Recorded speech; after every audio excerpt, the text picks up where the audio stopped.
those who become are those who never settle. They know that there is always a better and greater version. I don't know if it's so for everybody, but there are people. One of the things that happens to men when they truly encounter God is that something happens to their name. What is your name? Not what do you want. Jacob, the problem with you has to do with your name. What is your name? Have you been given a name from the Spirit? And he said, no, my name is Jacob. See, I don't care whether his name was goodness. The name would still have been changed. It's not because he's a cheat and a supplanter. No. Selman means the way to love. Is that not a nice name? Who will not want to give a child a nice name like that? God said, what are you talking about? Let's talk about destiny. Destiny.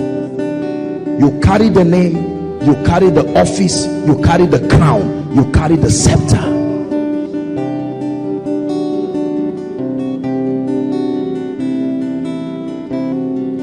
Every man of God that has ever prophesied to me that didn't know my name never called me my biological name. Never. Not once. I remember one time I met a dear man of God. He's now a dear friend somewhere, and he was speaking and he looked at, in fact, not even, I remember a time, I think we were going to, was it Benin Republic? I think, I can't remember now. Benin Republic for a program, and we were there. You know all these guys that use divination, that can stand in the market and start prophesying to you. Remember? They were trying to clear our passport at customs and all of that. And then I stood close and he looked at me and said, Joshua, he said, you see this guy? He has seen something in the spirit. Read your Bible. Jesus was the man, because there was no power in that name. No. There was no power in that name, Jesus. No. You call him Jesus, say, how are you? There's food for you.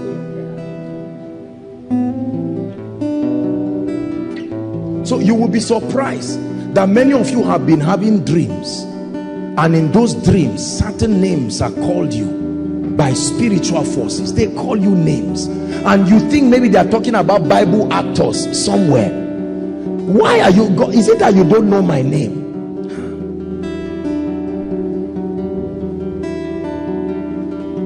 I will never forget one time I was having a dream, very prophetic dream. I think I wrote it, I can't remember, I can't even pronounce it well. It was a name that was called, and it was an angel of the Lord who was calling God a name. I checked the Bible, I didn't find that name anywhere, but it was a name, like tongues, a long name. What is this? I thought it was Greek. Let me tell you, I studied the Bible very, very well. I'm not a lazy person. I checked it, checked lexicon, checked everything. I just saw some nonsense started coming out, part rubbish, some of these zodiac things. I said, no. I checked it very well. I said, but what is this name? Very long name that was called. If someone introduces that name now, that person is going to be in trouble. What name? Which one? He is called what? What name? No. But the Bible says there is a marvelous light allocated for a generation. We thank God for what they did. The goal of studying the Bible is not just to stop there. The goal of studying the Bible is to understand God's character, and by his spirit continue.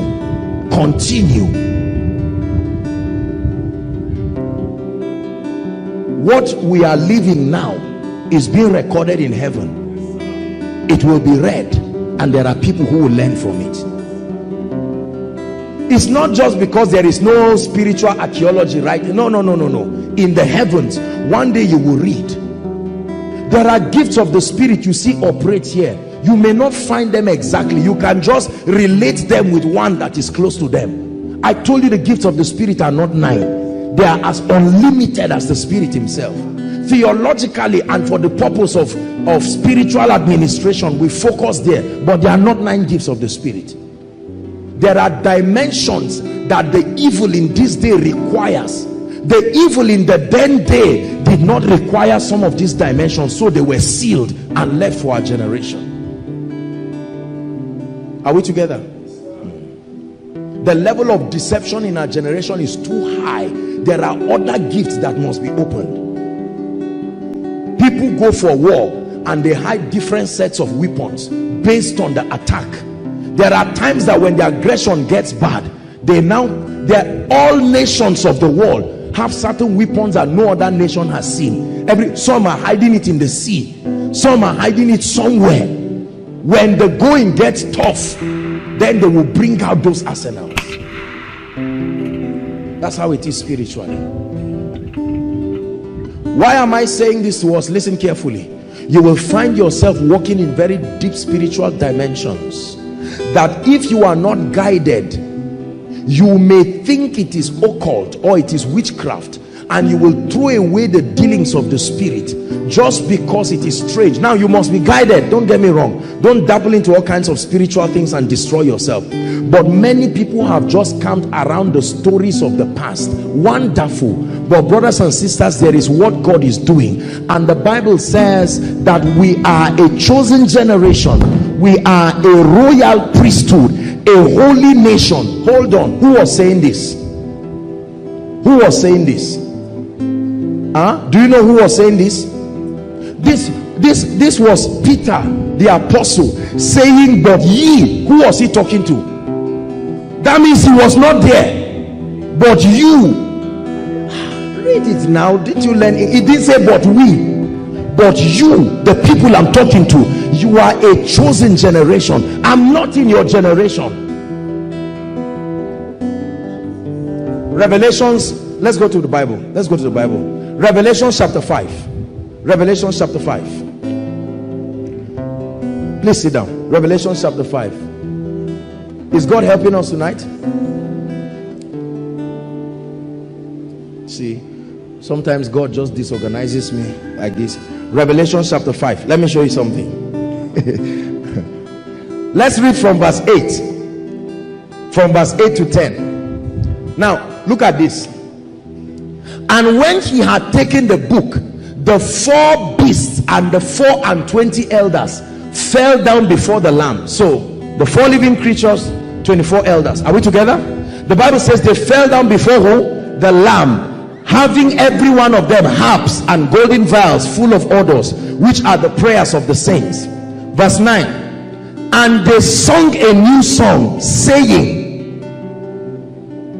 Thou art worthy to take the book and to open its seals, for thou wast slain and had redeemed the word. Us, there's an error. The 24 elders and the 4 living creatures are not part of the redeemed. The word there is redeem them unto God by thy blood out of every kindred, talking about inhabitants on the earth, out of every tongue and people and nation. Verse 10. And has made them, not us. You see the mistake again in translation. And has made them unto our God kings and priests, and they shall reign. The 24 elders don't reign on earth. Come on now, talk to me. The 4 living creatures don't reign on earth. They are in the throne room. They minister to God. Translators messed up some of these things, and if you don't read by the Spirit, you will just gather all kinds of things. The Bible says we have been made unto our God kings and priests, and the domain of our legislation is on earth, that we shall reign on earth. Now watch this. Imagine with me that one of the 24 elders was reading this thing. Of course you would know it's not them. It can't be talking about them, and they'll be wondering what generation, because they themselves don't know everything. Nobody in heaven knows everything except God. They see parts too, and so they'll be wondering, which generation is this going to be fulfilled in? And all of a sudden a generation comes. Brothers and sisters, listen, let me tell you, there are things that will happen in our generation that have not happened before. They will not be error because they have been written. It is whatever was not prophesied and is done that is error. You see that? That it has not been done doesn't mean it has not been said. There are things that will happen. The coming of Jesus has not happened. Everyone who wrote it has gone to be with the Lord. and yet it has not happened. But we know, and nobody will argue that it will happen because it has been prophesied. So also, like the coming of Jesus, there are many other things that are being written.